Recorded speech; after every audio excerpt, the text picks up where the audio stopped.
¿Qué tal? Buenas tardes. Le damos la bienvenida a esta nueva emisión de Mercados y Empresas en el cierre de una semana donde finalmente aparecieron las noticias fuertes en el plano económico y político en la Argentina. Usted sabe que venimos de una crisis de varias semanas con corrida cambiaria, con fuerte presión no solamente sobre el dólar, sino también sobre los precios, con un, natural descontento social que iba creciendo.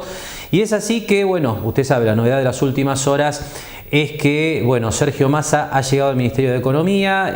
Batakis ha dejado de ser ministra de Economía, probablemente con un récord, porque ha durado menos de un mes en el cargo, dentro de una Argentina que no para de sorprendernos, ¿no? Porque la misma Batakis, que a principio de semana conversaba con funcionarios del Fondo Monetario, con empresarios, con banqueros en Wall Street, y aseguraba tener el respaldo político para llevar adelante los ajustes necesarios para ordenar, para encauzar nuestra economía, cuando llegaba a la Argentina ya había dejado su cargo para pasar a la presidencia del Banco Nación. Por supuesto que la llegada de Massa ha generado un cambio notable, por lo menos en el muy corto plazo, en las expectativas. Es un volantazo realmente significativo, por lo menos cuando uno mira las cifras de lo que ha sido la evolución del dólar, de la bolsa, de las acciones, de los bonos a lo largo de la semana. Pero claro, este giro habrá que confirmarlo a partir del próximo lunes, cuando el propio Massa, sobre el cierre de semana, aseguraba que va a tomar los próximos días para definir quiénes van a acompañarlo en esta tarea.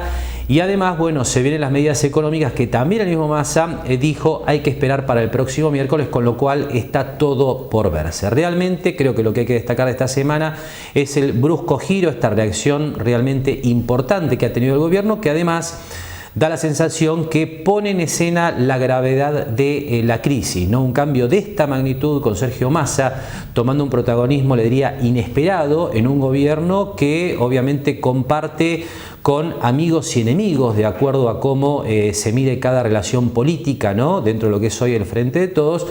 Es realmente, le repito, una imagen que me parece pone muy en escena la gravedad de la crisis económica y financiera que vive el país. Pero más allá de esto, cuando uno trata de mirar hacia adelante y trata de pensar qué es lo que se puede venir en materia de cambios económicos desde el próximo miércoles, hay un elemento de esta semana que ya ha aparecido y que de alguna manera nos lleva a pensar que claramente todo lo que queda por hacer es, dar algunos pasos más hacia lo que es la ortodoxia económica. Y en este sentido, le comparto a continuación un dato que probablemente haya tenido un segundo plano después de lo que ha sido este shock político hacia mitad de semana.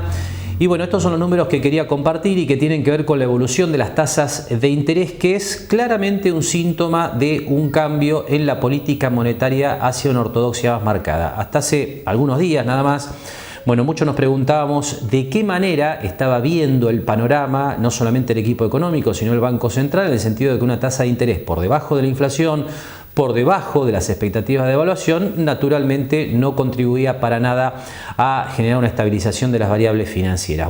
Esta es la novedad de esta semana que me parece muy relevante. Hay una suba muy importante de la tasa de interés en el circuito financiero. Esto comenzó con lo que fue la licitación de letras y bonos del Tesoro Nacional y siguió con la decisión del Banco Central de subir la tasa de política monetaria y a partir de aquí, tener un impacto sobre las tasas de plazo fijo que usted está viendo ahora en pantalla, que es, poner una tasa mínima para las colocaciones hasta 10 millones de pesos a un plazo de 30 días del 61% anual, con lo cual la tasa efectiva anual, que es la que contempla la reinversión de capital e intereses, se va arriba del 81%. Un número realmente escalofriante, pero que se alinea ahora sí con la tasa de inflación que se está observando en nuestra economía. Y esto viene de la mano, como le decía recién, de lo que es la decisión de fondo del Banco Central de subir la tasa de política monetaria, que es lo que usted ve ahora en esta placa. Básicamente la tasa de política monetaria es la tasa de interés que pagan las LELIQs, las letras de liquidez que coloca el Banco Central para el manejo justamente de la política monetaria. Ahí usted tiene la tasa nominal anual, en este caso se fue al 60% anual, con lo cual el Banco Central ya está pagando una tasa efectiva anual de casi el 80%. Esto lo vamos a extender en un rato nada más para analizar qué significa esto desde el punto de vista de lo que tiene que ver con la estabilidad financiera mirando hacia adelante, porque claramente es una tasa de interés que, por más que se esté alineando con la tasa de inflación que estamos viendo, obviamente genera un compromiso en términos de emisión futura realmente importante. Este es un dato que no hay que dejar pasar, le reitero, a esto voy, en la semana que cerramos este viernes, porque si bien queda todo, digamos, un paquete de medidas dentro de lo que es el panorama en términos de expectativas para el próximo miércoles, este es un primer movimiento que anticipa, esto parece ser, que bueno, la gestión de Massa va a ir hacia una política algo más ortodoxa que la que veníamos viendo. Hacemos ahora la primera pausa en Mercados y Empresas y enseguida comenzamos a compartir algunos temas que tienen que ver con la marcha de la economía local. Seguimos trabajando para construir una Mar del Plata más sustentable. SEAMSE. Juntos somos infinitos. Sentite como en casa, sentite como en Fava, sentite bien, pásalo bien, sentite como en Fava. Ahora en centrocider.com.ar podés comprar todo sin moverte de tu casa. Hierros, chapas, materiales para construcción en seco y todo lo que necesitas al mejor precio y con stock actualizado las 24 horas. centrocider.com.ar. Más simple, más rápido. ¿Y vos? ¿En qué estás pensando? Fangio no cargaba los martes para salir campeón en 3 cuotas. Pensá en macro, que pensando así, todo es posible. Y cada vez que lo haces, le das una oportunidad a alguien en lo micro. Pensá en hacer grandes tus ideas. Pensá en macro. Pensá en macro.com.ar. Jauregui Berry Di Genaro y Asociados. Asesoramiento jurídico tributario. Rawson 1857, segundo piso. Teléfono 410-7666 o 410-7999.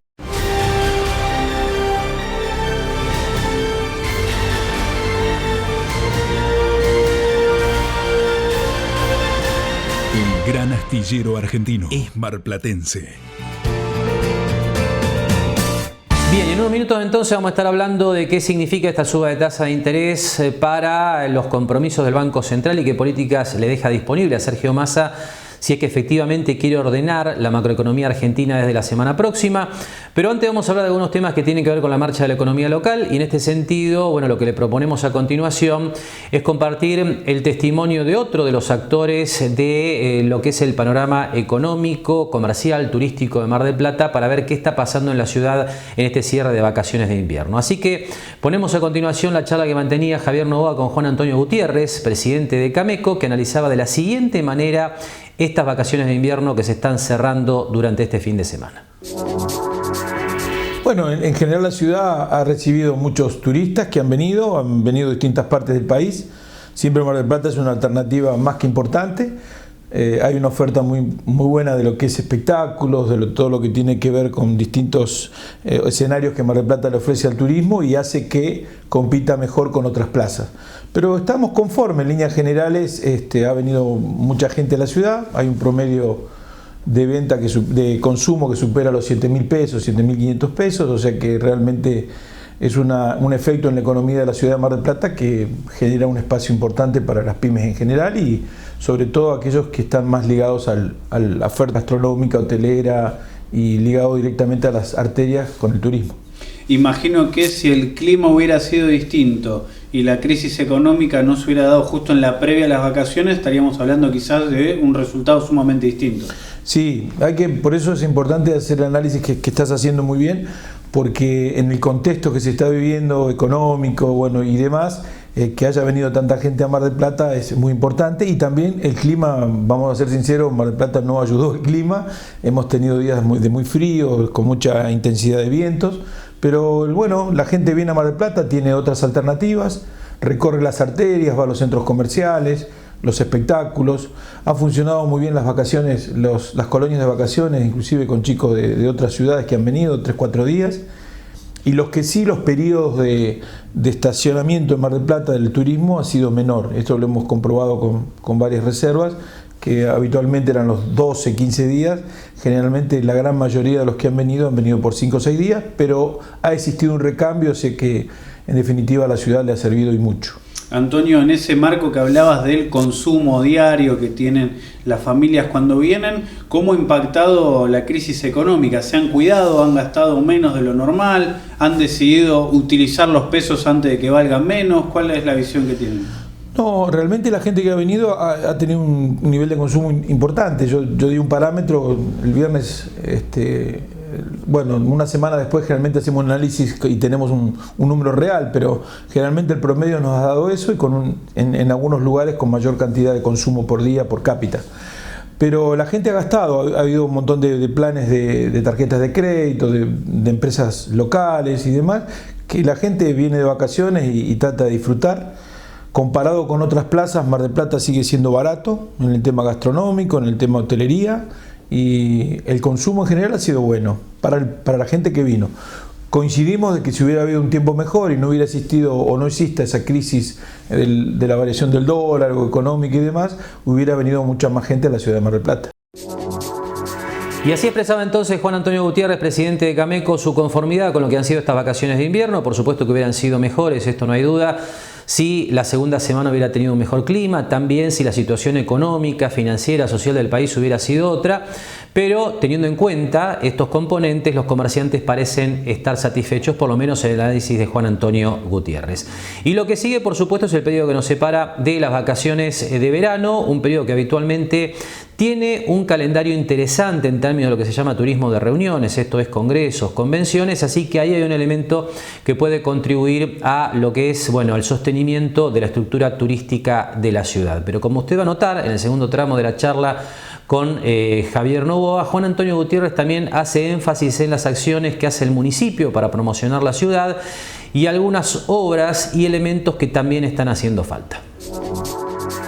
Sí, la ventaja que tiene la ciudad es que bueno, hay mucha gente que vive en los barrios, en zonas aledañas a la ciudad de Mar del Plata, a los polos turísticos, digamos, que tiene la ciudad, y trabajan ahí, bueno, genera un efecto cascada que también al que le va bien en el negocio hace alguna inversión, mejora, contrata una balnearía, bueno, hace arreglos en determinados negocios y demás, que eso genera un hecho económico importante. El efecto cascada en el turismo es muy directo. En Mar del Plata estamos acostumbrados a poner las vacaciones de invierno como la mitad del año. Es el momento donde terminamos una etapa y empezamos otra. ¿Cómo empieza ahora esa carrera hasta la temporada de verano? Bueno, como dijimos, una de las notas que hemos hecho creo que en el transcurso de este año, Mar del Plata tiene que trabajar mucho en todo lo que es convenciones, tratar de traer la mayor cantidad de eventos deportivos. Por suerte ya están confirmados los Evita y los bonaerenses, que tienen un movimiento muy importante, de más de casi 40.000 entre las dos, 40.000 personas que vienen. Es un hecho económico que en 9 días genera un impacto muy fuerte. Hay un montón de eventos deportivos que ya están confirmados, que vienen de diferentes federaciones y demás. Y en el tema convenciones y demás, tenemos la información que en los hoteles más importantes de la ciudad hay reservas de algunos eventos que hacen de esa naturaleza. Independientemente que después Mar del Plata es un lugar que la gente quiere venir, o sea que los fines de semana largo o por algún motivo en especial, la gente viene a Mar del Plata. Así que tenemos que seguir trabajando para seguir manteniendo ese caudal de gente y mejorarlo. Nos falta conectividad, creo que tenemos que trabajar mucho en el tema conectividad, en el tema aviones. Necesitamos tener vuelos de distintas partes del país y de algunos países limítrofes. El otro día estábamos en una reunión con las cámaras de Córdoba, por ejemplo, y Córdoba tiene un vuelo directo de China, y un montón de países limítrofes. Bueno, Mar del Plata le está faltando esa situación. Mar del Plata necesita tener una mayor conectividad aérea, que esto es fundamental. Detallabas que hay un nivel de turismo, una cantidad de turismo que viene por sí sola a Mar del Plata, que no necesita publicidad ni promoción, que la elige como la ha elegido siempre. Ahora, ¿ves un trabajo municipal para captar nuevo turismo, gente que quizás nunca ha venido o que hace mucho tiempo abandonó la ciudad? Sí, hay algunas acciones que se han hecho que ya han sido buenas. Por ejemplo, estos corredores gastronómicos han mejorado en cuanto al servicio gastronómico terrible la ciudad. Después, bueno, vemos que se están construyendo bicisendas.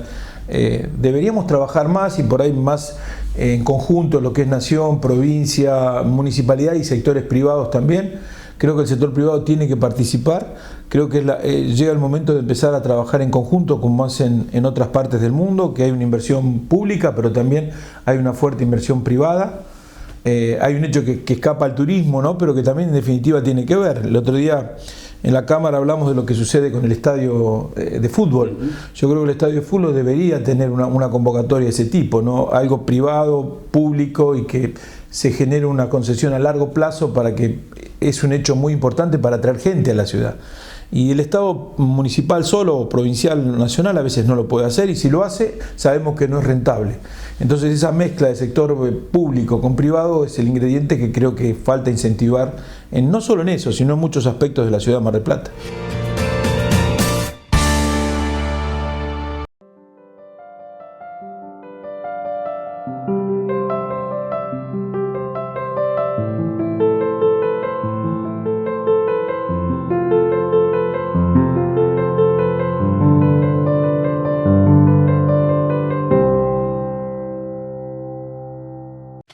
Lo esperamos en Mar del Plata Bursátil para asesorarlo en su mejor alternativa de inversión o financiación para su empresa o negocio. De lunes a viernes, de 10:30 a 17:30 horas en Corrientes 1723, teléfono 561-6000, www.mdpbursátil.com.ar.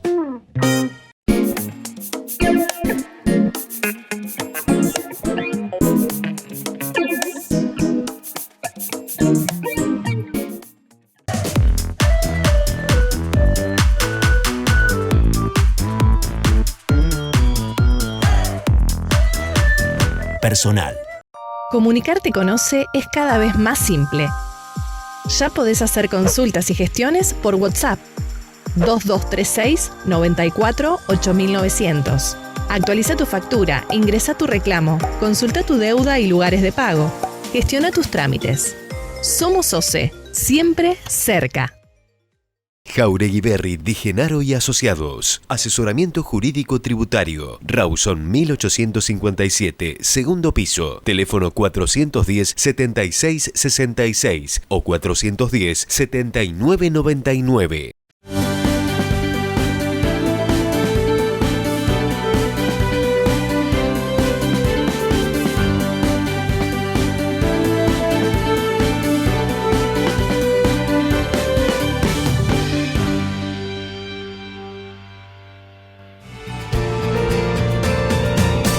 Bien, y enseguida vamos a estar hablando en este tramo del programa del proceso de segmentación tarifaria. Usted sabe que hay un periodo de registro que se está llevando adelante y tiene algunas complejidades que vale la pena atender. Pero antes vamos a hablar de lo que significa la suba de tasa de interés en el circuito financiero desde el punto de vista de la estabilidad de las cuentas del Banco Central y de la emisión y la inflación futura en la Argentina. Aquí ponemos en el aire una placa con los últimos datos que surgen de los informes monetarios diarios que genera el Banco Central, y lo que usted tiene en pantalla lo que marca es simplemente lo siguiente: hay hasta el momento una deuda del Banco Central en concepto del ELIX, esto es letra de liquidez, por 5.900.000 millones de pesos. Esto es prácticamente 6 billones de pesos, un número que suena escalofriante, pero esta es la realidad de este pasivo del Banco Central. Los pases son una operación similar que se genera a solo un día de plazo. Las LELIQs en general van a varias semanas. En términos de pases hay una deuda de 1.100.000 millones de pesos. Cuando uno suma esos dos pasivos del Banco Central, cuando digo pasivos básicamente lo que digo es deuda que tiene el Banco Central, uno llega a la cifra de 7 billones de pesos que generan a la actual tasa de interés, que le decía esta semana subió al 60% anual, 350.000 millones de pesos en términos de intereses. La cifra es realmente impactante, pero además, y este es el análisis que quería poner en escena en este momento, donde las tasas de interés están subiendo, y esto obviamente significa un instrumento para estabilizar el panorama financiero en términos de corrida al dólar, pero también tiene este efecto colateral en el sentido de que genera una gran carga de intereses para el Banco Central, que naturalmente significa emisión a futuro, porque el Banco Central es el que emite los pesos y seguramente o muy probablemente va a tener que emitir más pesos para pagar esa carga financiera. Estamos hablando de 350.000 millones de pesos mensuales.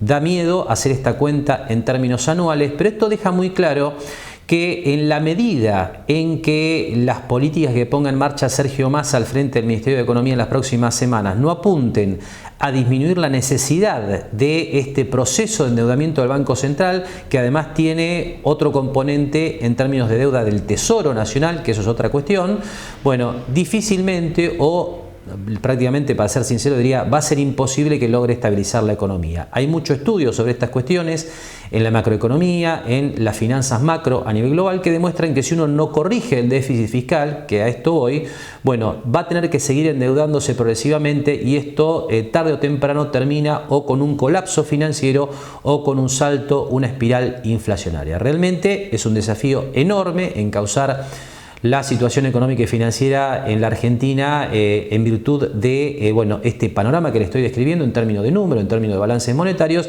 Este es el gran desafío que tiene Sergio Massa desde la semana próxima. Volvemos a temas que tienen que ver con la marcha de la economía local, pero ahora para hacer énfasis en el tema de segmentación tarifaria. Lo que sigue la charla que mantenía Javier Novoa en la semana con Sergio Proselli, de Consumidores Argentinos, que le explicaba de esta manera, Javier, cómo marcha el proceso de registro de los usuarios para permanecer dentro de lo que es el ámbito del subsidio. Mira, hasta ahora con mucha incertidumbre, incluso creo que está reflejado en los números. Solo 1/3 de los que están como usuarios totales se han registrado y creemos que, bueno, que estos inconvenientes tienen que ver a veces con la falta de información que no fue lo suficientemente difundida. Sí que había que registrarse, pero no la información que uno tenía que tener al momento de hacerlo. Creo que esa fue una de las primeras cuestiones y la principal y que más incluso nos llamó la atención a nosotros es que un universo de gente bastante grande, parece mentira, después de la pandemia y todo, que todos tenemos acceso a las redes, bueno, todavía hay gente con dificultades para acceder a internet, no tiene correo electrónico, o sea, hay un montón de situaciones que no se han contemplado y que realmente son preocupantes porque la consecuencia de no registrarse es perder el subsidio. Cuando ha abierto la inscripción presencial con los turnos en ANSES, hemos visto una gran cantidad de gente. Imagino que esto demuestra un poco la necesidad que había de que no sea solamente virtual. Sí, bueno, nosotros la semana pasada hicimos una tarea con el sindicato Luz y Fuerza, que la intención era capacitar. Veíamos que había muchas dudas, todavía no estaba abierto el ANSES, no había mucha información. Dijimos, bueno, convoquemos para capacitar. Tuvimos que abrir un salón mucho más grande del que habíamos previsto y después tuvimos que ponernos a hacer las cargas, porque más allá que explicábamos cómo se completaba el formulario, la gente nos decía, mira, no tengo internet, con lo cual todo lo que seguía después no tenía mucho sentido. Así que bueno, que estén abiertas las oficinas de ANSES. Nos explicaron que iba también a articular con Defensoría del Pueblo, con las provincias, con los demás organismos. Entendemos que los entes deberían estar también atendiendo, cuanto más gente mejor. Como digo, en estos poquitos días solo 1/3 de la población se inscribió, de la población que está con estos servicios, ¿no? Tienen que estar inscritos al 100%, si no la consecuencia va a ser que el subsidio no se lo van a terminar quitando al que más ingresos tiene, que es justamente el que más acceso a las redes tiene, sino la consecuencia va a ser que se la termine quitando a aquel que menos recursos, tanto económicos como de accesibilidad a las TIC tiene. Uno entiende que el gobierno tiene ciertos datos, tiene bases de datos donde puede corroborar quiénes accederían o no al subsidio. Sorprende que no se utilicen esas propias bases de datos y que hayan tomado esta medida tan drástica, por decirlo de alguna manera. Sí, de alguna manera, porque se viene hablando de segmentación o esto hace muchos años, y uno de los inconvenientes que se tenía a la hora de aplicarlo es que, si bien los datos pueden extraerse de diferentes organismos, no se pueden usar. Muchos datos que el gobierno sí tiene no se pueden usar, con lo cual había que en este caso hacer un registro y que en el registro uno habilite al cruzamiento de datos de acuerdo a la declaración jurada. Lo que sí sucede es que a la hora de inscribirse también uno pone su situación en ese instante, en ese momento, y todo el tiempo esa información es cambiante, tanto de las personas que pueden convivir en un hogar como de los ingresos, como obviamente el tope es el piso, digamos, que es 3,5 canastas básicas totales, que hoy andan unos 365.000 pesos promedio. Eso cambia todos los meses, con lo cual yo hoy puedo inscribirme y puedo estar o no en dentro de esa categoría y mañana no. Y entonces esto no sabemos si una de las intenciones es hacer esta carga semestralmente. Es un inconveniente bastante grande si se piensa así, y si no va a quedar desfasado todo el tiempo. Y así explicaba entonces Sergio Procedi de Consumidores Argentinos cómo viene este tema del registro para mantener el subsidio, que claramente viene lento. Esto ya ha merecido una prórroga de los plazos. No descartamos que haya una nueva prórroga, porque aquí hay que aclarar que aquel que no se registra directamente pierde ese subsidio, con obviamente el impacto natural sobre las facturas. Y en términos de qué puede esperarse en materia tarifaria en los próximos meses, Sergio Procedi también tenía algunos datos que los compartía en la charla con Javier Novoa. A ver, todo esto es para mantener el subsidio que ya tenemos. O sea, hay un subsidio, por ahí invisible, que tiene que ver con el metro cúbico de gas y el kilowatt, que no lo notamos en la factura porque no es que viene desglosado, pero sí se le paga a las empresas, y que básicamente es lo que ha aumentado en dólares el servicio, tanto el gas como la electricidad han aumentado su costo en dólares, y a su vez ese dólar, obviamente por las diferencias cambiarias, han aumentado. Así que lo que se busca es mantener ese subsidio, pero ese subsidio mantenerlo a los sectores con ingresos económicos bajos. Y en lo consecuente de los futuros aumentos es establecer topes. Esto busca la segmentación y por eso se está haciendo este registro. En lo que tiene que ver con los aumentos, hay que ver qué pasa con esto. En primer lugar, no sabemos todavía, porque nos preguntan, bueno, ¿cuánto más me va a aumentar si yo entré en la categoría de más altos ingresos? No se sabe. Para eso hay que determinar el precio del gas, de la electricidad, del kilowatt y del metro cúbico, y a partir de ahí quitar el subsidio y ver cuál es el número que se refleja. Se está hablando acá más de 20 precios distintos, cada distribuidora, cada costo es diferente, así que va a esperar que se unifique eso. Y lo otro que se está diciendo es que va a haber que hacer una audiencia previa también antes de establecer esos precios, porque es un precio nuevo de gas para cierto sector, así que ahí estamos esperando eso. No han aumentado del 2019 para acá, a principios del 2019 para acá, muy por debajo de los índices de inflación en los servicios, obviamente con los aumentos que ha habido años anteriores de más del 4.000, 5.000%, no se nota tanto, pero bueno, hoy por hoy ya no es una carga tan importante como lo era hace unos años pagar los servicios. Hay demasiada incertidumbre en cuanto a muchos datos del sector. ¿Es habitual esto o es una situación atípica? Es habitual que no se conozca todavía el precio de lo que se llama generación. O sea, el precio tanto de gas como de electricidad tiene tres partes. La generación, que es la parte donde se produce, normalmente está fuera del registro de servicio público, con lo cual ese es un precio de mercado.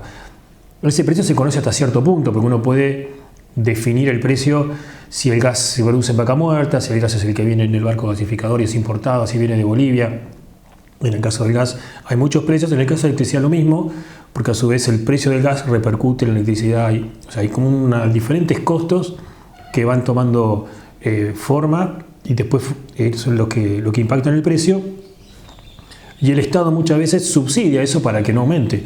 Cuando aumenta mucho el gas en dólares, como está pasando ahora por la guerra de Rusia y de Ucrania, o hay una diferencia cambiaria muy grande, el Estado tiene que poner más dinero para amortiguar esa diferencia. Y ahí es donde está el tema de saber, bueno, cuánto el Estado está poniendo para cubrir esa diferencia y que no impacte en el precio. Y ese es lo que se viene discutiendo hace años, ¿no? Justamente los tarifazos de los años anteriores tenían que ver con que no se subsidiaba, el precio en dólares pasaba directamente al usuario, y cada vez que había un salto cambiario, los tarifazos que teníamos tenían que ver con eso.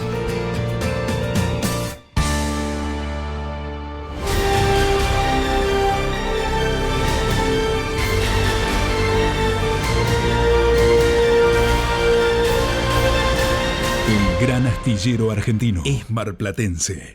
Seguimos trabajando para construir una Mar del Plata más sustentable. SEAMSE. Juntos somos infinitos. Sentite como en casa, sentite como en Fava, sentite bien, pásalo bien, sentite como en Fava.